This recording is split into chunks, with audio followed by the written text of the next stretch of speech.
Well, good morning everyone. That was a colder night than I expected.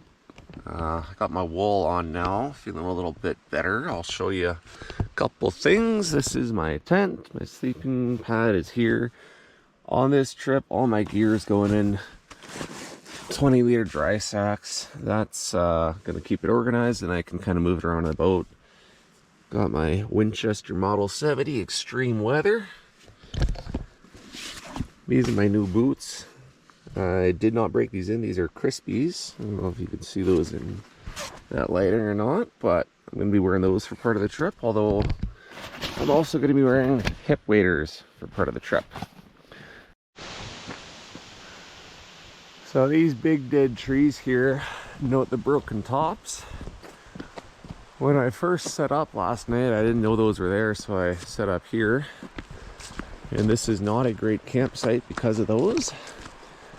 The other issue is all this riprap here makes it kind of awkward to portage my stuff down. There is a nice little beach, but what I'm actually going to do is carry all my gear down the road a little ways, like 100 meters, to a better launch point. But for now, I gotta break down my tent and get myself going. I really wish I would have put my hip waders on just for walking through all the tall grass last night. That would have kept me a lot drier. Learning things.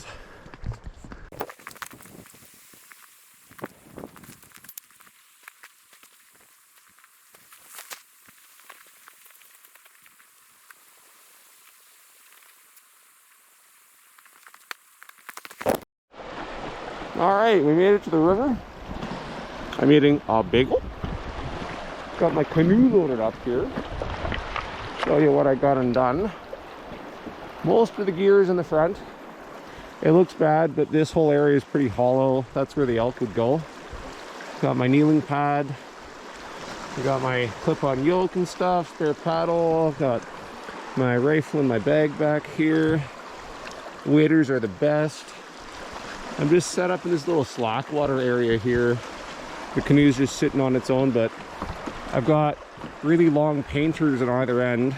I've just got them daisy chained right now, so they're manageable. But these are for tying the canoe off if I gotta go up the hill to shoot something. And they're also for if I get to a skinny section that I gotta line the boat down, then I can use those ropes and walk the boat in the deepest spot while I toddle along the shore. Anyway, we'll get going here now and see what we can find. First sign of life, there's a beaver lodge over there. And there's just a gazillion of these little riffles that have been quite deep so far, with a couple large rocks to watch for.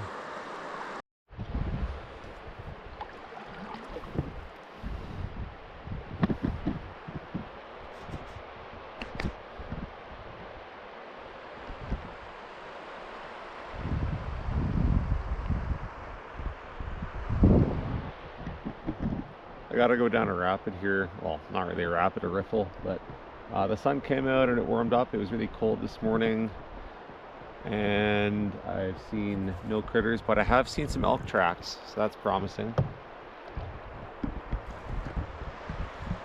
Hopefully we'll see one standing right in the middle where it's easy to get at. Check out this really cool seepage coming out of the wall. Bunch of moss growing on it. That's pretty cool. Must be some underground stream up there that spits out. The rock has changed. We're into a lot of very soft rock now. We're kind of getting away from the harder, rounder stuff. We're into this really crumbly shale. I'll make it quick, but the river turbidity has gone up quite a lot. You can see all this appears to have slumped off of there. This is not the first one of these, but I gotta go here. So that landslide put a lot of log debris in the river, so I'm gonna have to be careful contending with some of that. It's limiting my landing options a little bit, but that's okay. We got this bank left. Well, had some food, thought I was gonna camp, then I felt better. And then I was making water and I saw a bear, so I took 2 shots, but I missed. Now we're here. We can see a lot of stuff. And then over there, we can see even more stuff. That one's especially interesting because of how much I can see. But due to time constraints of this trip, I can't just park there and watch that. So we're gonna go and glass it and then keep moving. So I glassed a bunch. I glassed all of this. And I spent a decent little bit of time picking that apart. Looking at how many trails there are. I'm convinced there is a critter somewhere up there. But then I looked at the map and I'm not as far along the river as I thought. So we're gonna make a calculated decision to abandon the good campsite in interest of trying to cover a little bit more ground today to make today a bigger day. And maybe we'll bump an elk along the riverbank. That'd be cool. Don't paddle into that one. So this is what we're glassing for you to see. The idea is that I'll see an elk and I'll go sneak over. Although ideally we'd see an elk like right there on the riverbank. Well, I'll see what somebody got. This looks like a hunter kill based on that the feet are over here. Yeah, so somebody shot an elk. Okay.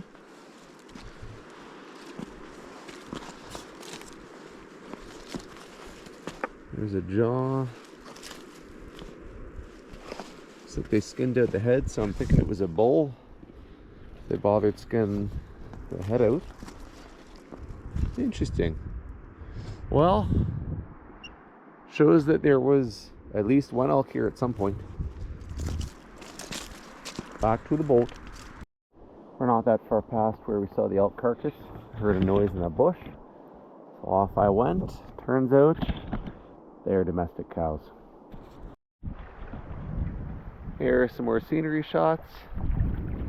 That's pretty bare and I don't know how productive that is for critters. Looks like it's an old forest fire based on the trees up there on that hill. Yep, looks like an elk to me. Oh, those are moo cows. Saw one standing in the river a second ago. So I was paddling down over there, and then when I was right about here, I saw some elk, so I pulled the canoe in and parked there, 164 yards away.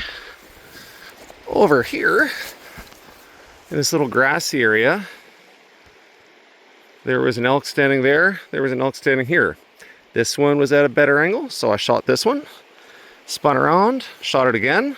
The second shot, I saw it start to fall, but it stood up a little bit and I had a bit of a shot, so I sent a third just because that's what you do, make it stop. Upon getting the canoe over here, we got really good blood. More really good blood. Really good blood. I think that this was the offside when a 200 grain partition blew through. More blood.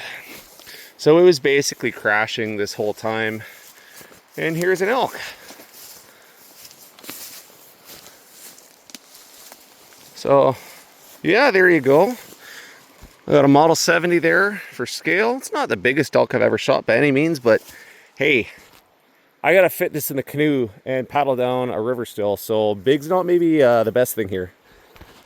Anyways, I'm going to be getting my game bags out of my vacuum sealed package and start dismantling this. I don't even need a meat pack, which is nice. I just need to get my quarters in the canoe, and I'm gonna try and make as much ground as I can before camp, or I don't know, depending on light levels, maybe just hammer through. We'll see how far I have left to go.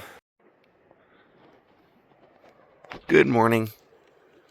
So last night I tarped everything off. I put the meat on top of the canoe because I didn't want it on the ground. The ground was too warm still, so I put it in the canoe so it would cool off from below.